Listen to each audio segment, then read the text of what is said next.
आप देख रहे हैं टुडे न्यूज़ 24। दुष्यंत चौटाला के इस स्टैंड से क्या हरियाणा में बीजेपी को मिलेगी मात? नमस्कार, मैं हिना और आप देख रहे हैं टुडे न्यूज़ 24। हर खबर आप तक। हरियाणा में 3 निर्दलीय विधायकों ने मंगलवार को मुख्यमंत्री नायब सिंह सैनी के नेतृत्व वाली भाजपा सरकार से समर्थन वापस ले लिया।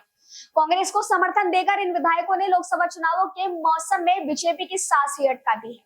दरअसल हुआ ये कि निर्दलियों के समर्थन वापस लेने के एक दिन बाद ही पूर्व उप मुख्यमंत्री और जेजेपी नेता दुष्यंत चौटाला ने बुधवार को कहा कि वो विपक्ष के नेता का समर्थन करेंगे। यानी कि भूपेंद्र सिंह हुड्डा अगर राज्य सरकार को गिराने के लिए कदम उठाते हैं तो वो दुष्यंत चौटाला विधानसभा में उनके साथ खड़े होंगे। दुष्यंत के इस फैसले से बीजेपी का सीधा तो कुछ नुकसान होता नहीं दिखता, पर यह तय है कि बीजेपी मुश्किल में पड़ गई। मैं विपक्ष के नेता से ये भी कहना चाहूंगा कि आज संख्या के गणित के अनुसार यदि चुनाव के दौरान इस सरकार को गिराने के लिए कोई कदम उठाया जाता है तो मैं उन्हें बाहर से समर्थन देने पर विचार करूंगा।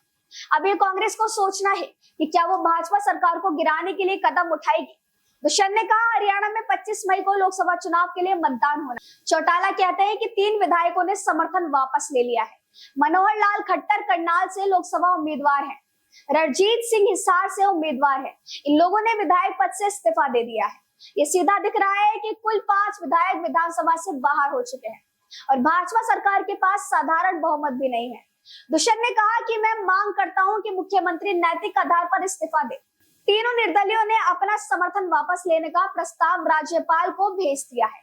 हम राज्यपाल से भी आग्रह करेंगे और राज्य सरकार को बहुमत साबित करने का निर्देश देने के लिए उन्हें लिखित रूप में भी भेजेंगे। भारतीय जनता पार्टी ये दावा कर रही है कि 6 महीने के भीतर सदन में अविश्वास प्रस्ताव नहीं लाया जा सकता, क्योंकि इसी साल 13 मई को ही नायब सिंह सैनी की सरकार ने बहुमत साबित किया था। नियम है कि एक बहुमत साबित होने के 6 महीने तक कोई विश्वास मत परीक्षण नहीं हो सकता है, यानी 13 सितंबर तक विश्वास मत परीक्षण का प्रस्ताव कोई नहीं ला सकता है। दुष्यंत चौटाला का तर्क है कि मार्च में सदन में जो अविश्वास प्रस्ताव लाया गया था वो पिछली सरकार के खिलाफ था, जो पिछली सरकार के कार्यकाल के साथ ही समाप्त हो गया था। अब वहां एक नई सरकार है, इस प्रकार एक नया अविश्वास प्रस्ताव लाया जा सकता है। दरअसल देश के बहुत सारे नियमों और कानून की व्याख्या किस तरह विधानसभा अध्यक्ष या कोर्ट करती है, इस पर बहुत कुछ निर्भर करता है। यह इस मुद्दे के साथ भी है। चूंकि सरकार केंद्र और राज्य दोनों जगहों पर बीजेपी की है, इसलिए बहुत कम उम्मीद है कि दुष्यंत की इस बात पर विधानसभा राजी होगी। वैसे विपक्ष अविश्वास प्रस्ताव लाने के लिए कोर्ट का भी सहारा ले सकता है। सवाल उठ रहा है कि क्या हरियाणा सरकार पर 3 निर्दलीय विधायकों के समर्थन वापसी से बड़ा संकट आ गया है, या क्या सरकार अल्पमत में आ गई है। विधायक धर्मपाल गोंदेर, रणधीर गोलान और सोमवीर सांगवान के समर्थन वापस लेने के साथ 40 विधायक वाली भाजपा 88 सदस्यीय विधानसभा में अस्थायी रूप से मौजूद है। बहुमत का आंकड़ा 45 है। सभी बीजेपी के पास 43 विधायकों का समर्थन प्राप्त है, जिसमें 40 विधायक अपने और 3 अन्य विधायक हैं। बीजेपी ने जेजेपी के भी 4 विधायकों का समर्थन होने का दावा किया है। दूसरा सवाल ये है कि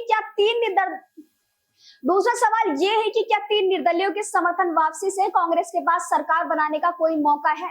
इसका फिलहाल जवाब है नहीं, क्योंकि कांग्रेस के पास 30 विधायक है। 3 और जुड़े तो ये संख्या 33 हो जाएगी।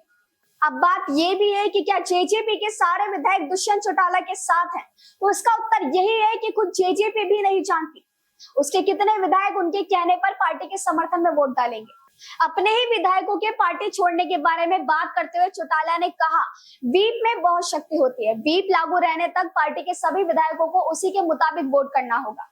हमने पहले ही उन लोगों को नोटिस जारी कर दिया है जो अन्य पार्टी कार्यक्रमों में भाग ले रहे हैं। एक प्रक्रिया है। हमने अपने 3 विधायकों को नोटिस जारी किया है। तीनों में से किसी ने भी भाजपा द्वारा जारी किए गए नोटिस का जवाब नहीं दिया है।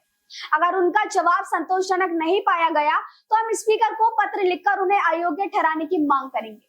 तो हरियाणा से जुड़ी इस तरह की अपडेट्स लेने के लिए हमारे चैनल टुडे न्यूज़ 24 को सब्सक्राइब करें और लाइक करना बिल्कुल ना भूलें।